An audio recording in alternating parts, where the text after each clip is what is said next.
Rachmaninoff's Rhapsody on a Theme of Paganini, Opus number 43. Although Rachmaninoff composed 4 large piano concertos, this one-movement concerto, written almost as an afterthought, has become his most popular work for piano and orchestra. He used his 24 variations on Paganini's 24th Caprice for solo violin to explore brand new realms of beauty, pianistic virtuosity, and musical structure. Freshness and inspiration leap from every page, even after many hearings. The most popular variation is the 18th variation, which is often taken out of the Rhapsody and played on its own. It became very popular in the 1980 romantic science fiction film, Somewhere in Time. This was played by Christopher Reeve and Jane Seymour. So let us have a little fun with this piece before we begin. The Rhapsody on the Theme of Paganini is based on the 24th Caprice of Paganini for solo violin, which sounds basically like this.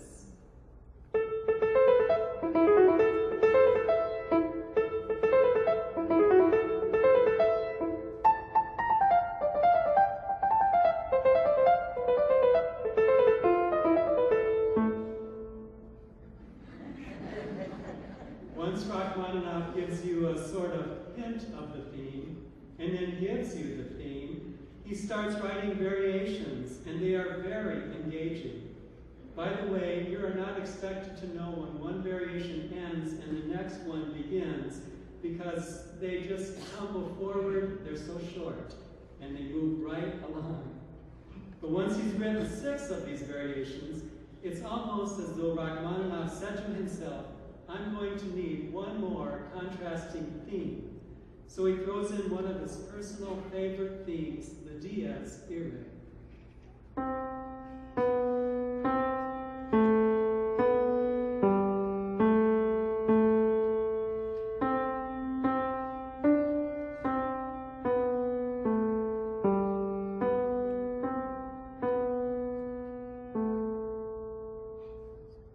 With these 2 themes, there are all sorts of fantastic highlights along the way. One of them is Variation 15, inspired by Rachmaninoff's deep admiration for the jazz pianism of Art Tatum. Let us give you an example.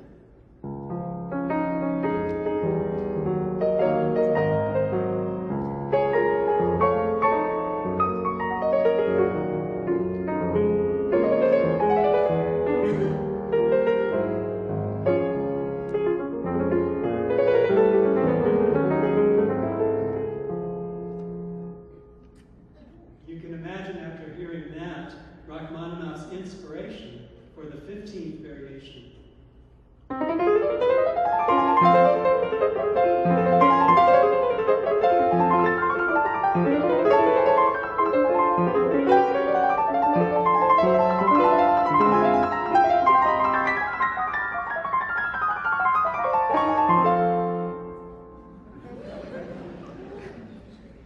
Now we come to the very famous 18th variation. This is the variation that is often taken out of the Rhapsody on a Theme of Paganini and performed on its own. And if you hear it on its own, it is absolutely beautiful.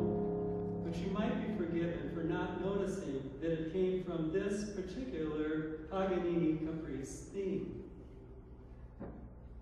But even if you hear it in the context of the work, you might not catch it, so I'd like to show it to you because it really is something very special.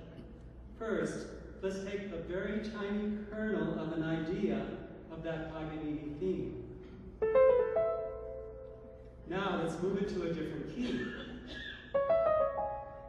Now let's change it from minor to major. And now let's turn it upside down. And now let's slow it down and add some harmony.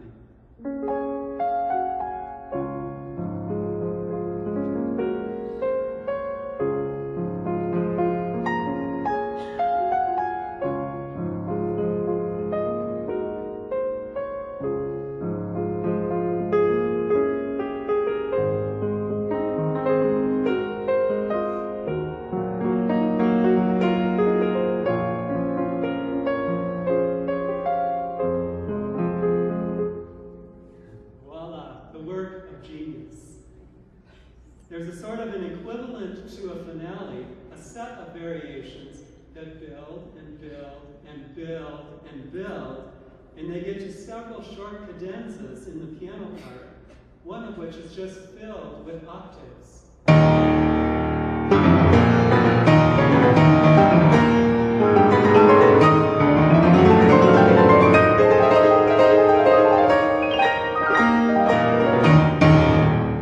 And then the Rhapsody keeps building even further, and then there's the final big surprise.